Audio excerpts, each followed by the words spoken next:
என் கணவருக்காண்டி prayer பண்ணியிருந்தேன். அவங்க குடி இல்லாமல் இருக்க மாட்டாங்க. எனக்கு கல்யாணம் ஆகி 17 வருஷம் ஆச்சு. எந்த ஒரு ஃபங்க்ஷனும் டெய்லியும் அவங்களுக்கு அது போட்டால் தான் தூங்க முடியும். ஆனால் இங்கே வந்து நான் ப்ரேயர் பண்ணிட்டு போனேன். எங்கள் சிஸ்டர் ப்ரேயர் பண்ணுறவங்க வீட்டுக்கு போனோடனே ஃபோன் பண்ணாங்க. நிறையா ப்ராப்ளம் என்னுடையது. ஃபஸ்ட்டு இந்த பிரச்சனைக்காண்டி நான் ப்ரேயர் பண்ணிட்டு போனேன். இங்கே வந்துட்டு போன ஒரு 3 டேஸில் எனக்கு ரொம்ப உடம்பு சரியில்லை. ஏன்னா என்னுடைய ஹஸ்பண்ட் என்னுடைய தலையில் ப்ராமிஸ் பண்ணிட்டு நான் இனிமேல் குடிக்கவே மாட்டேன்னு சொன்னாங்க. ஆனால் ப்ராமிஸ் பண்ணிவிட்டு குடித்தாங்க. எனக்கு ரொம்ப உடம்பு சரியில்லாமல் போயிடுச்சு. அப்போ கர்த்தர்கிட்ட நான் வேண்டினேன், கடவுளே உம்முடைய விருப்பத்தின் படி நடக்கட்டும். அதுக்கப்புறம் என்ன நடந்துச்சுனே தெரியல. ஒரு 3 நாள் கழிச்சு இப்போ இவங்க 15 நாள் ஆச்சு அவங்க குடியை விட்டுட்டாங்க. 2வது சாட்சி என்னென்னா, என்னுடைய பையன் 10th படிக்கிறான். ஆனால் அவன் வந்து மதுரையிலேருந்து நாங்கள் சென்னைக்கு வந்தனால அவனுக்கு பழக்க வழக்கங்கள்லாம் ஃப்ரெண்ட்ஸ் எல்லாம் விட்டுட்டு இங்கே வந்தனால அவன் படிக்க மாட்டேன்ட்டான், ஸ்கூலுக்கு போக மாட்டேன்ட்டான். லாஸ்ட் வீக் நான் பிரதர்கிட்ட வந்து அழுது ஜெபம் பண்ணேன். உன்னை பார்க்கவே எனக்கு பிடிக்கல, நீ எனக்கு அம்மாவாக இருந்ததுக்கு நீ எனக்கு வேணாம் அப்படின்னு நிறையா என்னை ரொம்ப கஷ்டப்படுத்தி பேசினான். நான் பிரதர்கிட்ட ஜெபம் பண்ணிவிட்டு அந்த எண்ணெயை வாங்கிட்டு போய் ப்ரேயர் பண்ணி அவன் தூங்கும் போதோ இல்லை சாப்பாடுலையோ அந்த மாதிரி கொடுத்தனே. அடுத்த நாளே அம்மா எனக்கு உன்னை ரொம்ப பிடிக்கும் அப்படின்னு கட்டி பிடிச்சி முத்தம் கொடுத்தான். அதுக்கப்புறம் ப்ராக்டிக்கல் பரீட்சையில் ஃபுல் மார்க் வாங்கிட்டான். எனக்கு இந்த சாட்சியே எனக்கு ஷார்ட் டைமில் 3வது தடவை தான் வரேன். எனக்கு 2 அற்புதம் நடந்திருக்கு. இன்னும் முழுமையாக எனக்கு வெற்றி கொடுப்பாருன்னு நம்புகிறேன். நான் ஆண்டவருக்கு நன்றி. சாட்சியாக நிறுத்தின தேவனுக்காக நான் நன்றி செலுத்துக்கிறேன். இந்த இடத்துல நான் ஸ்டார்டிங்லேருந்தே வந்துட்டுருக்கேன். ஃபர்ஸ்ட் டைம் 2nd வீக் நினைக்கிறேன், ஆகஸ்ட் மந்த். அப்போ வந்து இங்கே ஒரு ஆன்ட்டி வந்து டெஸ்டிமோனி சொன்னாங்க. இந்த மாதிரி நான் என்னோடய ப்ரொமோஷனுக்காக நான் வந்து ஆண்டவர்கிட்ட ப்ரே பண்ணியிருந்தேன். அதே மாதிரி நான் வந்து ப்ரே பண்ணிகிட்டு இருந்தேன், இசப்பா நான் இந்த இடத்துக்கு வாரம் வரப்போகிறேன், என்ன ஒர்க் இருந்தாலும் I'm going to come here, நீங்கள் என்னை பிளெஸ் பண்ணணும், அந்த ஒரு ஃபெய்த்தோடு நான் ஒவ்வொரு வீக்கும் நான் வரணும் அப்படின்னு சொல்லிட்டு ஃபர்ஸ்ட் நான் உங்ககிட்ட ஒன்று கேட்குறேன். ஒரு சின்ன விஷயம் தான், அதை நீங்கள் எனக்காக செய்யணும் அப்படின்னு சொல்லி நான் கேட்டிருந்தேன். அதே போல் வந்துட்டு என்னோடய ஃப்ரெண்ட் வந்து ரொம்ப நாளாக வந்து ஒர்க் பண்ணிகிட்டு இருந்தாங்க. ஸோ அந்த ஒர்க் பண்ணுற இடத்துல ஒரு சேல்ரி வந்து கிடைக்கல, கிரெடிட் ஆகலை அப்படின்னு சொல்லிட்டு கொஞ்சம் சொல்லிட்டு இருந்தாங்க. அது போல் நான் வந்து ஜெபிச்சிருந்தேன், ஒரு ப்ரமோஷனோ இல்லை ஒரு சேல்ரி இன்க்ரிமெண்ட்டோ அவங்களுக்கு கிடைக்கணும். நான் ஃபர்ஸ்ட் இதை நான் இந்த இடத்துக்கு வந்து நான் கேட்குறேன், நீங்கள் இதை எனக்காக செய்யுங்கன்னு சொல்லி நான் கேட்டிருந்தேன். அதே போல் நான் கேட்ட கொஞ்ச நாட்கள்லேயே அவங்களுக்கு வந்து சேல்ரி இன்க்ரிமெண்ட் கிடைக்கும்படியே ஆண்டவர் வந்து கிருபை செய்தார். அதுக்காக நான் நன்றி செலுத்துக்கிறேன். இந்த நேரத்திலும் கூட இந்த குட்டி சாட்சிக்காக தேவனுக்கு நன்றி செலுத்துக்கிறேன்.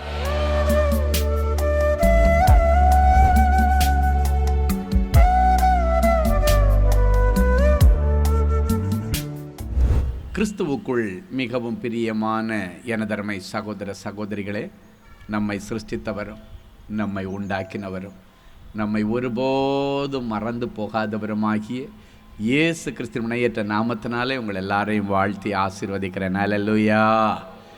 எல்லாரும் சந்தோஷமாக இருக்கீங்களா? இந்த நாள் ஆண்டவர் உங்களுக்கு என்ன மங்கள வார்த்தை சொல்ல போகிறாரோ அதை இப்பொழுது நாம் எடுத்து வாசிப்போம். எபிரெயரின் புஸ்தகம் 10ஆம் அதிகாரம் 23வது வசனம் இப்படியாய் சொல்கிறது. வாசிப்போமா? அல்லாமலும் தம்முடைய நம்பிக்கையை அறிக்கையிடுகிறதில் அசைவில்லாமல் உறுதியாய் இருக்க கடவோம். வாக்குத்தத்தம் பண்ணினவர் உண்மை உள்ளவராய் இருக்கிறாரே. இந்த நாள் செய்தியின் தலைப்பு உண்மையுள்ள தேவன், ட்ரூத்ஃபுல் காட். நீங்கள் தேடி வந்தது ஸ்டீஃபனை அல்ல, உண்மையுள்ள ஒரு ஆண்டவரை தேடி நீங்கள் வந்திருக்கிறீர்கள். இந்த வசனம் சொல்லுகிறது, உங்களுக்கு வாக்கு பண்ணினவர் வாக்கு மாறாதவர், வாக்கு பண்ணினவர் உண்மையுள்ளவராயிருக்கிறாரே என்று சொல்லப்பட்டிருக்கிறது. ஏன் ஆண்டவர் உண்மை உள்ளவர்ன்றதை என் வாழ்க்கையில் நான் ரசிச்சிருக்கேன், ரொம்ப என்ஜாய் பண்ணியிருக்கிறேன். அதனால தான் இந்த வார்த்தையை எடுத்துக்கொண்டு அனுபவம் பெற்றவனாக, அனுபவித்தவனாக, என்ஜாய் பண்ணினவனாக உங்கள் மத்தியில் இந்த வார்த்தையை கொண்டு வந்திருக்கிறேன். இந்த வார்த்தையை நான் தியானிக்கும் பொழுது, ஆண்டவர் உண்மை உள்ளவர் என்கிற வார்த்தையை நினைக்கும் பொழுது என்னுடைய கண்களெல்லாம் குளமான, என்னுடைய கடந்து வந்த பாதையை திரும்பி பார்த்தேன். ஆண்டவர் என்னுடைய வாழ்க்கையில் என்னெல்லாம் வார்த்தைகள் சொன்னாரோ அவைகளெல்லாம் நிறைவேறுதலை கண்டு, ஆண்டவரே என் பாரபட்சம் இல்லாத தேவன், எனக்கு எப்படி நீ சொன்ன வார்த்தைகள் எல்லாம் நிறைவேற்றினீரோ அதே போல் இன்றைக்கு என் பிள்ளைகள் எல்லாருக்கும் நீ சொன்ன நல் விசேஷ வார்த்தைகளை என் பிள்ளைகளுக்கு நிறைவேற்றி தர வேண்டும். பிள்ளையாம் சொன்ன உங்களை ஆசீர்வதிக்கும்படி நான் பரலோகத்தில் இந்த கட்டளை பெற்று உங்கள் முன்னால் நிற்கிறேன். அதன் நிமித்தம் அவன் கொடுத்த ஆசீர்வாதங்கள் ஜனங்களுக்கு பலித்தது. ஆண்டவருடைய சமூகத்தில் உங்களுக்காக காத்து கிடந்து கொண்டு வந்திருக்கிற இந்த சமயத்திற்கு ஏற்ற வார்த்தை வெள்ளித்தட்டில் வைக்கப்பட்ட பொற்பழங்களைப் போல உங்களுக்கு சமாதானத்தை தரும். பழங்கள் எல்லாருக்கும் பிடிக்கும். பழங்கள் ஒரு மனுஷனுடைய சரீரத்தில் பலத்தை கொண்டு வர, பழங்கள் ஒரு மனுஷனுடைய சரீரத்தில் உள்ள எல்லா வியாதிகளை மாற்றும். பழங்கள் ஒரு மனுஷனுடைய சரீரத்தில் இருக்கிற ரோகங்களை மாற்றும். எனவே இன்றைக்கும் தங்கத்தட்டில் வைக்கப்பட்ட பொற்பழங்களைப் போல ஆண்டவர் உங்களுக்கு இந்த வார்த்தையை சொல்கிறார். உடைய வாழ்க்கையிலே ஒரு நம்பிக்கை இருக்க வேண்டும். புருஷன் மேலே நம்பிக்கை இருக்க வேண்டும். பிள்ளைகள் மேலே நம்பிக்கை இருக்கணும். மனைவி மேலே நம்பிக்கை இருக்கணும். நம்மை வளர்த்து ஆளாக்கின தாய் தகப்பன் மேலே நம்பிக்கை இருக்கணும். நம்பிக்கை இல்லாத ஒரு மனுஷன் காற்றில் அடிக்கப்பட்டு கொண்டுகிற சருகு போல, பேப்பர் போல, காகிதம் போல வாழ்க்கை எங்கேயோ போய் ஒளிந்து விடும். அது எங்கே போச்சுன்னே தெரியாது. வாழ்க்கையில் நமக்கு நம்பிக்கை உண்டு. நமக்கு நம்பிக்கை கொடுக்கக்கூடிய நம்பிக்கை நாதராம் இயேசு ஒருவர். அவர் உங்களுடைய எல்லா கஷ்டங்களை பார்த்து கொள்ளும். உங்களை தூக்கி கடலில் போட்டுட்டு வேடிக்கை பார்க்கிறவரல்ல, தூக்கி தண்ணியில் போட்டுட்டு வேடிக்கை பார்க்கிறவரல்ல. என் பிள்ளை நீச்சல் கற்றுக்கணுன்றதுக்காகவே சில நேரங்களில் கடலில் தூக்கி போடுவான். என் பிள்ளை நீச்சல் அடித்து எதிர்நீச்சல் போட்டு பலப்பட்டு என் பிள்ளை சாதிக்கணுன்றதுக்காக சில நேரங்களில் தண்ணீரிலே தூக்கி போடுவார். உனக்கு வேதனை வரும். அப்பொழுது தான் ஆண்டவர் கை தூக்கி எடுக்கிறதை நீங்கள் பார்ப்பீர்கள். என் அன்பு சகோதரனே, சகோதரி, இன்றைக்கு வரைக்கும் யார் யார் உங்கள் மனைவியை நம்பவில்லையோ, நீங்கள் இயேசு கிறிஸ்துவை நம்புவது உண்மையானால் உன் மனைவியை நீ கண்ணை மூடி நம்பணும். சில நேரங்கள் சில தாய்மார்கள் வந்து சொல்லுவாங்க, ஐயா என்னை பாருங்க, என் வயசு என்ன, என் உருவத்தை பாருங்க ஐயா, இந்த உருவத்தில் என்னை யாராவது தேடி வருவாங்களா, நான் யாரையாவது தேடி போக முடியுமா இந்த வயசில்? என் புருஷனுக்கு அது கூட தெரியலையா. நித்தமும் சந்தேகப்பட்டு என் உயிரை வாங்குறாரியா. நித்தமும் சந்தேகப்பட்டு என்னை குத்தி குத்தி என் இருதயத்தை கிழிச்சு போட்டுற. இப்ப ஏன் சுவாமி என் இருதயத்தை திறந்து பார்த்தாச்சுன்னா ஒரே பச்சை புண்ணா இருக்கும். என்ன தெரியுமா, என் புருஷன் என்ன நம்பாம காயப்படுத்தின வார்த்தைகள் பச்சை புண்ணாக என்னுடைய இருதயத்தில் இருக்கிறது. என் புருஷன் என்ன நம்பினா போதும், வேற ஒன்றுமே இல்லையா. ஆண்டவருக்கு முன்பாக நான் சொல்லுகிறேன், என் புருஷனுக்கு நான் உத்தம மனைவியா இருக்கிறேன். புரிஞ்சுக்கலையா? இந்த வசனம் சொல்லுகிறது, நம்முடைய நம்பிக்கையை அறிக்கையிடுகிறதில் அசைவில்லாமல் உறுதியா இருக்கணும். உங்க மனைவியை பத்தி யாராவது தப்பு சொன்னா கூட அவங்களுக்கு மூஞ்சில் அடிச்ச மாதிரி சொல்லுவேன், என் மனைவியை பத்தி எனக்கு தெரியும், நீ பேசாத. என் புருஷனை பத்தி எனக்கு தெரியும், நீ பேசாத. என் பிள்ளைகளை பத்தி எனக்கு தெரியும், நீ பேசாத. அந்த நம்பிக்கை இன்றைக்கு உங்களுக்கு கண்டிப்பா இருக்கணும். இந்த நம்பிக்கை யாருக்குள் இருக்க வேண்டும்? ஆண்டவர் ஆகிய இயேசு கிறிஸ்துக்குள்ள இருக்கணும். இந்த நம்பிக்கை ஷேக் ஆகவே கூடாது, அசையக்கூடாது, உறுதியாக இருக்க வேண்டும் என்று ஆண்டவர் இந்த வசனத்தில் சொல்லுகிறார். உங்களுடைய மனைவியை பற்றி யாரோ ஒருத்தர் தப்பாக பேசுகிறாங்கன்னா நீங்கள் கொஞ்சம் எசைஞ்சு கொடுத்து அப்படியா அப்படியா அப்படியான்னு கேட்டிங்கன்னா, அசைஞ்சிட்டிங்கன்னா உங்களை பாய்சன் பண்ணிடுவாங்கன்னு அர்த்தம். அசையக்கூடாது. ஒரு வார்த்தை சொல்லுங்க, நான் வாயை மூடிட்டு போயிட்டே இருக்கேன், என் மனைவி எனக்கு தெரியும், என் மனைவி உத்தமி. நீங்கள் சொல்லி பாருங்கள், அதை நிமித்து உங்களுடைய குடும்பத்தில் சமாதானம் பிறக்கும், சமாதானம் உண்டாகும். உங்களுடைய மனைவிமார்களுக்கு ஆண்டவர் ஒருவர் தான் உங்களுக்கு கேரண்டி கொடுக்க முடியும். உங்களுடைய புருஷனுக்கு ஆண்டவர் ஒருவர் தான் கேரண்டி கொடுக்க முடியும். உங்கள் பிள்ளைகளுக்கு ஆண்டவர் ஒருவர் தான் கேரண்டி கொடுக்க முடியும். உங்கள் பிள்ளைகளை நீங்கள் நம்ப வேண்டும், உங்களுடைய புருஷனை நீங்கள் நம்ப வேண்டும். நம்பிக்கை தான் வாழ்க்கை. சில நேரங்களிலே சந்தேக பேய் சில குடும்பங்களிலே வந்து சூறையாடி பிள்ளைகளுடைய ஜீவனை பறித்து கொண்டு போகிறோம். நிறைய குடும்பங்கள் தற்கொலை செய்ததற்கு பிறகு அவளை விசாரிக்க நான் போகும் பொழுது அவங்க அக்கம் பக்கத்தில் இருக்கிறவங்க எல்லாம் சொல்லுவாங்க, அவங்க துக்கம் விசாரிக்க போய், எப்படிமா ஆச்சு, ஏமா இந்த மாதிரி பண்ணாங்க, ஒரு கிறிஸ்தவ பண்ணாச்சே அப்படின்னு சொல்லும் பொழுது சில இடங்களிலே சொல்லுகிறதை பார்க்கிறேன். அவங்க புருஷன் அவங்கள சந்தேகப்பட்டு பேசுறதுனால அந்த சந்தேக பேய் தான் இந்த அம்மாவை தற்கொலை பண்ண வச்சிருச்சு. அவங்க புருஷனுடைய சந்தேகத்தினால் அழுதார். இப்போ பாருங்க, பிள்ளைங்க தெருவில் கிடக்குது. இந்த புருஷனால் இந்த பிள்ளைகளை பார்க்க முடியல, எங்களுக்கு பார்த்தா பரிதாபமாக இருக்கிறது. சொல்லுகிறதை கவனித்திருக்கிறேன். ஒரு மனுஷனுடைய உயிர் மிகவும் வலிமை உள்ளதும் மிகவும் மதிக்கப்படத்தக்கதும் விலை மதிக்க முடியாததுமாக இருக்கிறது. அந்த ஜீவன் உங்கள் நிமித்தம் பறிக்கப்படக்கூடாது. அது மனைவியுடைய ஜீவனாக இருந்தாலும், புருஷனுடைய ஜீவனாக இருந்தாலும், பிள்ளைகளுடைய ஜீவனாக இருந்தாலும் பறிக்கப்படக்கூடாது. நீங்கள் ஜாக்கிரதையாயிருங்கள். இன்றைக்கு உங்களுக்குள் இருக்கிற எல்லா சந்தேகத்தின் பேயை நீங்கள் விரட்டி அடித்து ஆண்டவராகிய இயேசு கிறிஸ்துவின் மேலே உங்களுடைய நம்பிக்கையை வைக்க வேண்டும். ஆண்டவருடைய வசனத்தின் மீது நீங்கள் உறுதியாய் உங்களுடைய நம்பிக்கையை வைக்க வேண்டும். ஏனென்றால் இந்த வசனத்தின் அடுத்த பகுதி சொல்லுகிறது, வாக்குத்தத்தம் பண்ணினவர் வாக்கு மாறாதவர், வாக்குத்தத்தம் பண்ணினவர் உண்மையுள்ளவர் என்று சொல்லப்பட்டிருக்கிறது. ஆபிரகாமும் ஈசாக்கும் மோரியா மலையை நோக்கி போய் கொண்டிருக்கிறார்கள். மோரியா மலை அடிவாரத்தில் வந்தவுடனே ஈசாக்கு அப்பாவை பார்த்து கேட்குறான். ஒரு வாலிப பிள்ளை அப்பான்னு மான் பார்த்த மாதிரி பார்த்துட்டு கூப்பிட்றேன், என்ன மகனேன்னு கேட்குறேன். பழி செலுத்த போகிறேன்னு சொன்னீங்க, கத்தி இருக்குது, நெருப்பு இருக்குது, எல்லாம் இருக்குது, விறகு இருக்குது, எல்லாம் ஆயத்தமாக இருக்குது. ஆனால் பழி செலுத்துறதுக்கு ஆடு எங்கப்பா? குழந்தை கேட்குறான், ஆடு எங்கப்பா? அந்த விசுவாச வீரனாகிய அந்த ஆபிரகாம் என்ன பதில் சொன்னான்? அது கர்த்தர் பார்த்து கொள்வார். என்ன ஒன்றை கூட்டுட்டு மலையில் போய் பலி செலுத்துறதுக்கு தான் சொல்லியிருக்கிறார். ஆனால் இப்போ நீ கேட்குற, அவனுக்கு தெரியாது தன்னைத்தான் பலி கொடுக்க போகிறார், தான் பலிக்கடாவாகத்தான் தன் தகப்பன் கூட போய்கொண்டிருக்கிறேன். அவனுக்கு தெரியாது. அப்பா கூப்பிட்டாரு, அப்பாவை நம்பி போனான். அப்பாவை நம்பி தான் போனான். தன்னுடைய தகப்பன் மேல் அவனுக்கு ஒரு நம்பிக்கை இருந்தது. எங்கள் அப்பா எனக்கு ஒரு நாள் கேடு பண்ண மாட்டார். மலை மேலே ஏறும்போதும் அது வரைக்கும் சுமந்துட்டு வந்திருந்ததுன்னு அவனுடைய வேலைக்காரங்களை நிறுத்திட்டு இந்த விறகுக்கட்டையை தூக்கி தகப்பன் தன்னுடைய பிள்ளையாகிய ஈசாக்கின் மேலே வைக்கும்போது, ஏன்பா இத்தனை வேலைக்காரங்க இருக்காங்க, நான் தான் சுமக்கணுமா? கேட்கல. எங்கள் அப்பா எது செய்தாலும் அதில் ஒரு நியாயம் இருக்கும் என்ற ஒரு நம்பிக்கை அவனுக்கு உண்டு. சரிப்பா, சுமந்து கொண்டு போகிறான். மேலே போனதுக்கு பிறகு எல்லா கட்டையெல்லாம் அடிக்காச்சு. அதுக்கு மேலே இவனுடைய கைகளையும் காலையும் கட்டி அந்த பலிபீடத்தில் படுக்க வைக்கும்போது கூட, ஏன்பா இவ்வளவு நேரம் அந்த ஆடை ஆண்டவர் தருவார், நீங்கள் இப்போ தூக்கி என்ன பலிபீடத்தில் கிடத்திட்டீங்களே என்னப்பா அப்படின்னு அவன் கேள்வி கேட்டதாக வேதத்தில் எழுதப்படவில்லை. அவனுக்கு ஒரு நம்பிக்கை உண்டு, எங்கள் அப்பா எது செய்தாலும் அது நல்லதாக தான் இருக்கும். தன்னுடைய தகப்பனுக்கு நிபந்தனையற்ற விதத்தில் விட்டு கொடுத்தான். அப்படியே படுத்து கொண்டான்.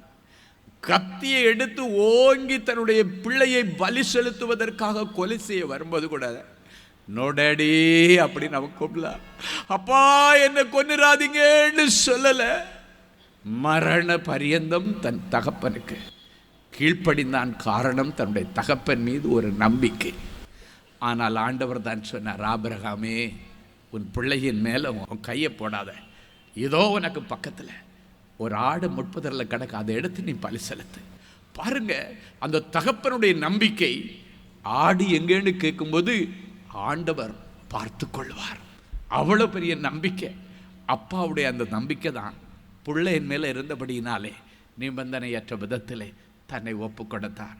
என் அன்பு சகோதரனை சகோதரியே, இன்றைக்கு ஆண்டவர் உங்களை பார்த்து சொல்கிறாரு, இப்படிப்பட்ட ஒரு நம்பிக்கை உங்கள் குடும்பத்தில் உறவில் இருந்தால் குடும்பத்தில் ஒரு பெரிய இறுக்கம் உண்டாகும். உங்கள் குடும்பத்தில் அந்நியர் புகாதபடி நீங்கள் காத்து கொள்ள வேண்டும். சந்தேகம் வந்து யாராவது ஒன்று சொன்னால் நீங்கள் தலையாட்ட ஆரம்பிச்சிங்கன்னா உள்ளுக்குள்ளே புகுந்து உங்களுடைய குடும்பத்தை கூறு போட்டு விடுவார்கள். குடும்ப சமாதானத்தை கெடுத்து விடுவார்கள். குடும்பத்தினுடைய நிம்மதி கலைக்கப்படும். குடும்பம் அங்கும் இங்கும் அலைமோதி சுக்குநூறாக உடைந்து போகிறதை நாம் பார்க்கிறோம். எனவே இன்றைக்கு நம்பிக்கை கிறிஸ்துவுக்குள் உங்கள் உடன்பிறப்புகள் மேலும், உன்னுடைய தாய் தகப்பன் மேலும், உன்னுடைய இரத்த பந்தங்கள் மேலும் இருக்கும் பொழுது ஆண்டவர் சொல்கிறார், வாக்கு தத்தம் பண்ணினவர் உண்மை உள்ளவராக உங்கள் வாழ்க்கையில வெளிப்படுவார். ஹல்லேலூயா. இன்றைக்கு நிறைய வாக்கு தத்தங்களை உங்களுக்கு கொடுத்து இன்னும் நிறைவேறவில்லை என்று வந்திருக்கிறீர்கள். அவற்றுடைய நிறைவேறுதலை இன்னைக்கு பிறகு நீங்கள் காண்பீங்க. ஹல்லேலூயா. 17 வயசு வாலிபன் யோசேப்பு, அவங்க அப்பா அம்மாவுக்கு ரொம்ப பிடிச்ச பிள்ளை, அப்பா அம்மாவுக்கு செல்ல பிள்ளை. ஏன்னா அவன்கிட்ட போய் பித்தலாட்டம் எல்லாம் கிடையாது, ரொம்ப நல்ல பையன். ஆனால் அவங்க அப்பா அம்மாவே அவன் மேலே அளவு கடந்து அன்பை வச்சுருந்தாங்க. அப்போ ஒரு நாள் அவனுடைய அன்பையும் அர்ப்பணிப்பையும் நல்ல குணங்களையும் பார்த்து ஆண்டவர் அவனுக்கு 17 வயசில் ஒரு தரிசனம் கொடுக்கிறார். வாலிப வயசில் கெட்ட கெட்ட தரிசனங்கள் எல்லாம் பசங்க பார்ப்பாங்க. ஆனால் இந்த வாலிபனுக்கு ஒரு நல்ல சூப்பரான ஒரு தேவ தரிசனம். அந்த தரிசனத்தில் அவன் என்ன பார்க்கிறான்? ஆண்டவர் கொடுத்த தரிசனத்தில் இவன் ஒரு இடத்துல ராஜா மாதிரி எழும்பி நிற்கிறான். இவனை சுற்றி இவனுடைய சகோதரர்கள் எல்லாம் அப்படியே கூனி குறுகி அப்படியே பணிந்து குனிந்து நிற்கிறது, நெற்கதிர்கள் குனிங்கி நிற்கிற மாதிரி ஒரு தரிசனத்தை பார்க்கிறான். அதனுடைய விளக்கம் இவனுக்கு தெரிகிறது. ஓகே, இது என்ன இந்த குடும்பத்தில் ஆண்டவர் உயர்த்தி ஆளாக்கி என்னுடைய உடன்பிறப்புகள் எல்லாம் பணிந்து நின்று எனக்கு மரியாதை செலுத்துகிறதை இந்த தரிசனத்தின் மூலம் அவன் தரிசனத்தினுடைய விளக்கத்தை அறிந்து கொள்ளுகிற கிருபை பெற்றவன். அப்போ இதை கேட்ட உடனுடைய உடன்பிறப்புகளுக்கெல்லாம் பொறாமல் வந்துருச்சு. அதன் நிமித்தம் அவனுக்கு வேதனை வந்தது உண்மைதான். ஆனால் தரிசனம் கொடுத்தவர் உண்மையுள்ளவர். 13 வருஷம் அவன் பிரச்சனையின் மேல் பிரச்சனைகளை சந்தித்தான், உபத்திரவத்தின் மேல் உபத்திரவத்தை சந்தித்தான். ஜெயிலுக்கு போக வேண்டிய நிலைமை வந்தது. செய்யாத தவறுக்கு அவன் பழியேற்க வேண்டிய சூழ்நிலைகள் எல்லாம் வந்தது. ஆனாலும் தரிசனத்தை கொடுத்தவர் உண்மையுள்ளவர். ஒரு 13 வருஷம் கழித்து 30வது வயது வரும் பொழுது, தரிசனத்தினுடைய நிறைவேறுதலின் காலம் வரும் பொழுது, அவனுடைய உடன்பிறப்புகள் எல்லாம் எகிப்து தேசத்திலே இவனுக்கு முன்னால் நின்று பணிந்து கொண்டார்கள். அவர்களுக்கு போஜனம் கொடுத்து அவங்க எல்லாருடைய குடும்பத்தை அந்த எகிப்து தேசத்தில் நல்ல பட்டணத்தில், செழிப்பான பட்டணத்தில் அவர்களுக்கு சுதந்திரம் கொடுத்து அவங்க எல்லாரையும் பராமரித்தான் என்று வேதம் சொல்கிறது. என் அன்பு சகோதரனே, சகோதரியே, சில நேரங்களில் உங்களுக்கு ஆண்டவர் கொடுக்கிற தரிசனங்கள் உங்களுடைய வாழ்க்கையில் நிறைவேறாமல் அதற்கு எதிர்மறையாய் காரியங்கள் நடக்கலாம். வாக்கு தத்தம் இப்படி வந்துச்சு, ஆனால் நடக்கிறது நேரம் எகென்ஸ்டா இருக்கிறதே என்று நீங்கள் நினைக்கலாம். அந்த நேரங்களிலே நம்பிக்கை இழந்து விடக்கூடாது. இந்த யோசேப்பு நம்பிக்கை இழக்கவில்லை. ஒரு நாளும் ஆண்டவருடைய சமூகத்தில் புலம்பவில்லை. தரிசனம் கொடுத்தவர் உண்மை உள்ளவர் என்பது அவனுக்கு தெரியும். பொறுமையாய் காத்திருந்தான். 1 வருஷம் அல்ல, 2 வருஷம் அல்ல, 13 வருஷங்கள் காத்திருந்தான். ஆனால் 13 வருஷம் காத்திருந்த இருதயத்தில் ஏங்கினதற்கு பிறகு ஆண்டவர் கொடுத்த ஜீவ விருட்சத்தின் பெரிய பதவி அவன் பெற்றுக்கொண்டது மாத்திரமல்ல, அவனுடைய லைஃபே செட்டில் ஆயிடுச்சு. ராஜமேன்மை அவனுக்கு கொடுத்தார். இன்றைக்கும் உங்களுக்கு கிடைத்த தரிசனத்திற்கும் கிடைத்த அநேக வாக்குத்தத்தங்களுக்கும் எதிர்மறையாய் காரியங்கள் நடந்து கொண்டிருக்கிறது என்று நம்பிக்கையற்ற நிலைமையிலே வந்திருக்கலாம். ஆனால் நம்பிக்கையற்ற நிலைமையை இன்றைக்கு மாற்ற வேண்டும்.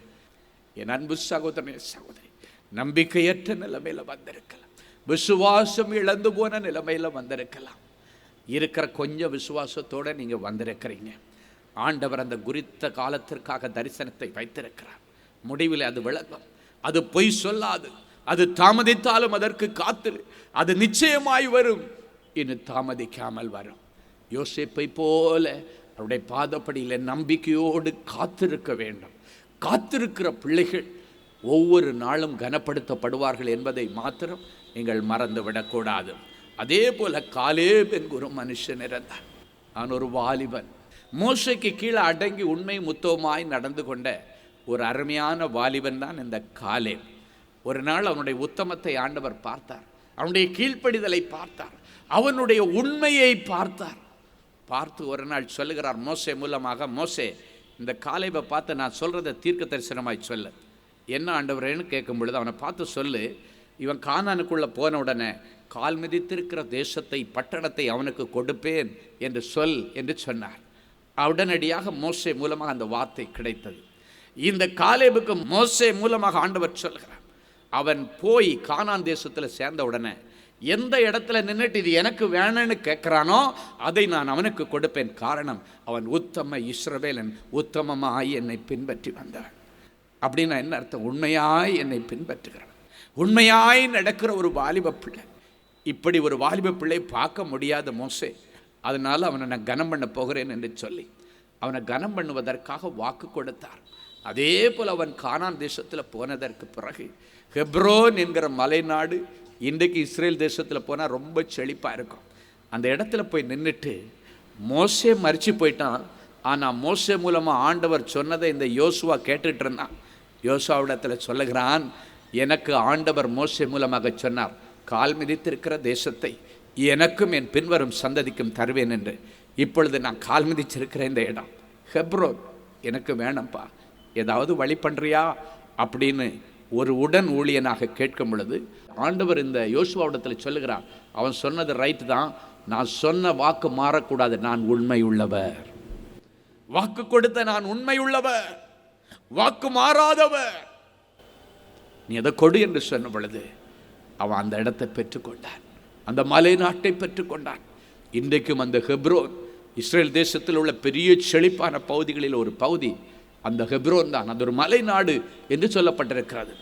என் அன்பு சகோதரனை சகோதரியே, இந்த யோசேப்பை போல, இந்த காலேவை போல நீங்கள் உத்தம இஸ்ரவேலர்களாயும் மாறும்படி உங்களை விட்டு கொடுக்க வேண்டும்.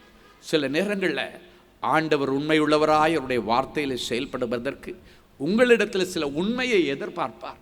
அந்த உண்மை இன்றைக்கு ஆண்டவருக்கு பரிசாக நீங்கள் கொடுத்தே ஆகணும். ஆண்டவருக்கு ஈடாக நம்ம வேற ஒன்றும் கொடுக்க போகிறதல்ல. ஆண்டவருக்கு முன்பாக நீங்கள் சாட்சியாக வாழ்ந்தீங்கன்னா அதை விட பெரிய காரியம் ஒன்றுமில்லை. இன்றைக்கும் ஒரு வேளை உங்கள் பிள்ளைங்க ஏதோ ஒரு தேசத்தில் போய் படிச்சுட்டு அங்கேயே வேலை கிடைக்குன்னு ஒரு தீர்மானம் எடுத்து போயிருக்கலாம். படிப்பு பாதியிலே நின்றுச்சு, என் பிள்ளைக்கு படிப்பு கண்டினியூ பண்ண முடியலையே, நீங்கள் கவலைப்பட வேண்டாம். ஒரு சட்டமே மாறும் உன் பிள்ளைக்காக.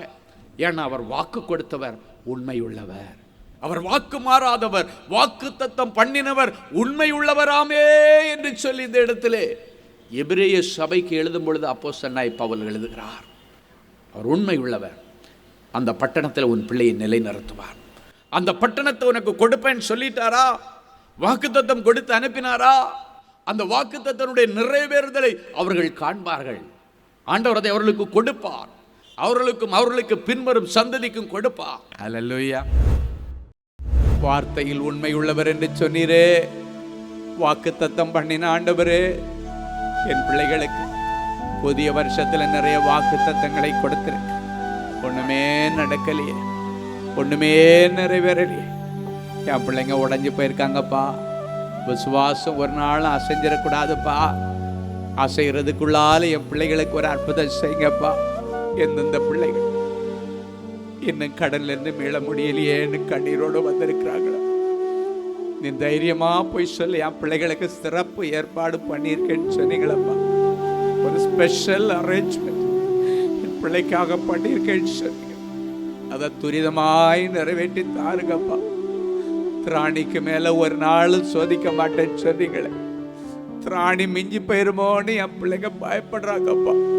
கடைக்காரனை பார்த்தா கைகள் எல்லாம் நடுக்குதாங்க, பேங்க் அதிகாரிகளை பார்த்தா பயப்படுறாங்க.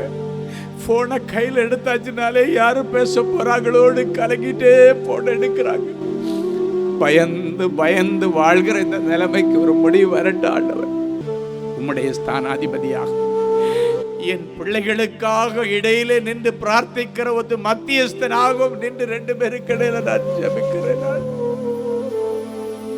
என் பிள்ளைகளுக்காக வழக்காடுகிற மனுஷன் இருந்தால் நலமாயிருக்கும் என்று சொன்னீரே, என் பிள்ளைகளுக்காக உடைய சமூகத்திலே நின்று நான் கண்ணீரோடு வழக்காடுகிறேன். நல்லது நடக்கட்டம்பா. தடைப்பட்டிருக்கிற நிறைய சுப காரியங்கள் என் பிள்ளைகளுக்கு தடை மேல தடப்பா. பிள்ளைக்கு படிச்சாச்சு, ஒரு வேலை கிடைச்சுன்னா நல்லபடியா கல்யாணம் பண்ணி வச்சிருவனேன்னு என் பிள்ளைக்கு அவளோட தாய் தகப்ப வந்திருக்காங்க. வேலை கிடைக்கலப்பா. கம்பெனியா என் பிள்ளைக்கு யாரு இறங்குறாங்க. அட்டன் பண்ணாத இன்டர்வியூவே கிடையாது ஆண்டவர். எவ்வளவோ வாக்கு கொடுத்தீங்கப்பா, எங்கே அந்த வாக்குறுதிகளை நிறைவேறுதல் என் பிள்ளைகளுக்கு இருதயத்துல ஒரு கொஸ்டின் வந்துருச்சுப்பா, கேள்விக்குரிய. எதிர்காலமே கேள்விக்குறியா இருக்குதுன்னு சொல்லி கண்ணீரோட உங்ககிட்ட வந்து நிக்கிறாங்கப்பா. வழி திறந்து விடுங்கப்பா. நாளையிலிருந்து மடமடன்னு என் பிள்ளைகளுக்கு வேலைக்கான உத்தரவுகள் பிறப்பிக்கப்படட்டும். அது அரசாங்கத்திலேயோ கம்பெனிலேயோ வெளி தேசத்திலேயோ எங்கேயா இருந்தாலும் பரவாயில்லப்பா. நீங்கள் என் பிள்ளைங்களுக்கு எங்கே சுதந்திரம் கொடுக்கணும்னு முடிவு பண்ணிட்டீங்களோ அதுக்கு ஒப்பு கொடுக்குற ஆண்டவர் உங்கள் சித்தம் நிறைவேறட்டும் அப்பா. இன்னைக்கு என் பிள்ளைகளுக்கு ஒரு நல்ல செய்தியோடு என் பிள்ளைகளை அனுப்பி விடுங்க ஆண்டவர். ஒவ்வொருவருக்கும் அவர்கள் விரும்பி வந்த காரியத்திலே அற்புதத்தை செய்வீராக. இயேசுவின் மூலம் பிதாவே, ஆமென், ஆமென். அன்பு தேவனுடைய பிள்ளைகளே, இந்நிகழ்ச்சியின் மூலம் நீங்கள் பெற்றுக்கொண்ட ஆசீர்வாதங்களையும் உங்கள் ஜெப விண்ணப்பங்களையும் அனுப்ப வேண்டிய முகவரி: தேவனின் அன்பு ஊழியங்கள், எண் 340B பார் 1A 3B1 Vinayak avenue, OMR road, Okkiyam, Thoraipakkam, Chennai 600097. இது இந்தியன் ஆயில் பெட்ரோல் பங்க் எதிரில் அமைந்துள்ளது மற்றும் காக்னிசன்ட் டெக்னாலஜி சொல்யூஷன்ஸ் அருகிலும் அமைந்துள்ளது. மின்னஞ்சல் prayer@godsloveministries.co.in. எங்களது இணையதளம் www.godsloveministries.co.in. மேலும் 24 மணி நேர ஜெப உதவிக்கு 04454479999 மற்றும் 9941950999 என்ற எண்களுக்கு தொடர்பு கொள்ளுங்கள். கர்த்தர் தாமே உங்களை ஆசீர்வதிப்பாராக.